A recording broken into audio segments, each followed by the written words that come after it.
आप सब आज हम एक्सरसाइज 1.3 का क्वेश्चन नंबर 8 स्टार्ट करने लगे हैं। इसमें हमने बताना है कि हमारे पास फर्स्ट क्वेश्चन इसका पार्ट है, उसमें है ए प्लस बी का ट्रांसपोज, ए का ट्रांसपोज प्लस बी का ट्रांसपोज। तो ये मैं आपको ट्रांसपोज वाला तो पहले भी करवा चुकी हूँ, तो ये आप क्वेश्चन खुद सॉल्व करेंगे। सिंपल इसमें ए प्लस बी करना है, ए और बी की वैल्यू को हमने ऐड करके उसका आंसर लिख लिया और देन उसका हमने ट्रांसपोज लेना है। उनका ए और बी को पहले ऐड करें फिर उसका ट्रांसपोज लें, तो इसमें हमने फिर ट्रांसपोज ले लेना है। राइट हैंड साइड पर उन्होंने क्या कहा है, पहले ए का ट्रांसपोज लें फिर बी का ट्रांसपोज लें, फिर जो ट्रांसपोज होगा उनको ऐड करें। देखिए ए ट्रांसपोज और बी ट्रांसपोज को ऐड करना है।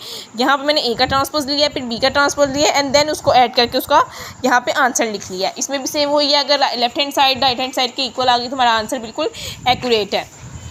जितना कि हमारे पास सेकंड पार्ट है, सेकंड पार्ट हमारा माइनस का है, इसमें सिंपल माइनस करना है। इसका पार्ट 3 जो है वो हमारे पास क्या है, ए प्लस ए का ट्रांसपोज इज सिमेट्रिक और स्क्यू सिमेट्रिक्स। इसमें आपने सिमेट्रिक और स्क्यू सिमेट्रिक्स बताना है। तो सिंपल ये वाला क्वेश्चन मैं आपको ये दोनों सोल्व करके दिखा देती हूँ, इसको किस तरह सोल्व करने हैं। कहा है कि जो हमारे इस पर थर्ड पार्ट है उसमें कहा ए प्लस ए का ट्रांसपोज सिमेट्रिक, क्या ये सिमेट्रिक है।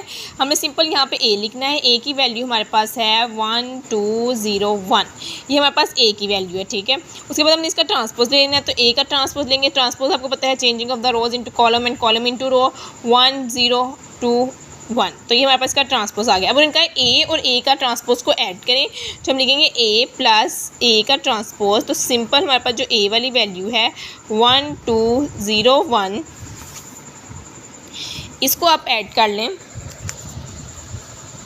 इसको आप सिंपल ऐड कर लें 1 0 2 1 के साथ। तो सिंपल आप ऐड करेंगे तो हमारे पास आ जाएगा 1 प्लस 1 2 प्लस 0 0 प्लस 2 और 1 प्लस 1। तो ये हमारे पास आंसर क्या आ जाता है 2 2 2 2।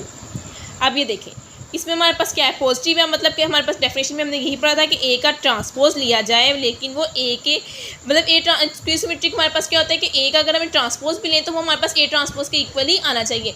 फॉर एग्जांपल अगर पॉजिटिव ही आना चाहिए, ए ट्रांसपोज लिया तो हमारे पास ए के इक्वल है, पॉजिटिव में ही आंसर इसका आए। इसकी डेफिनेशन एक दफ़ा आप फिर भी रीड आउट कर लीजिएगा। स्क्यू सिमेट्रिक में हमारे पास माइनस में आंसर आना चाहिए और सिमेट्रिक में हमारे पास पॉजिटिव में आंसर आना चाहिए।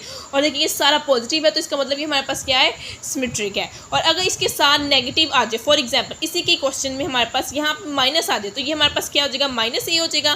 तो हम इसको कह देंगे ये हमारे पास क्या है, स्क्यू सिमेट्रिक है। अगर पॉजिटिव आ रहा है तो हमारे पास सिमेट्रिक है, अगर इसके साथ माइनस का साइन आ जाता है किसी भी एक वैल्यू के साथ तो वो हमारे पास स्क्यू सिमेट्रिक हो जाता है। मैं ये क्वेश्चन आपको दिखा देती हूँ। इसका जो ये थर्ड पार्ट ये फोर्थ पार्ट है, इसमें उन्होंने देखें सिंपल ए का ट्रांसपोज लिया है, उसको ऐड किया है, इसमें माइनस और यहाँ पे हमारे पास माइनस का साइन आया तो हमने ये कह दी हमारे पास क्या है, स्क्यू सिमेट्रिक है। इसका 5 पार्ट है, इसमें भी बी प्लस बी का ट्रांसपोज सिमेट्रिक लिखा हुआ है, तो आपने सिंपल इसको भी सोल्व कर लेना है। उसमें ए था, इधर बी कह दिया है, आपने बता देना है कि ये सिमेट्रिक है कि नहीं। इसी तरह बी माइनस बी टी भी आपने कर देना है। इसका आंसर अगर माइनस में आता है तो इसका मतलब ये हमारे पास स्क्यू सिमेट्रिक है, और अगर पॉजिटिव आ रहा है तो हमारे पास सिमेट्रिक है, ठीक है। इसी तरह और इसके बाद देखते हैं आगे है हमारे पास सोल्व किए हुए।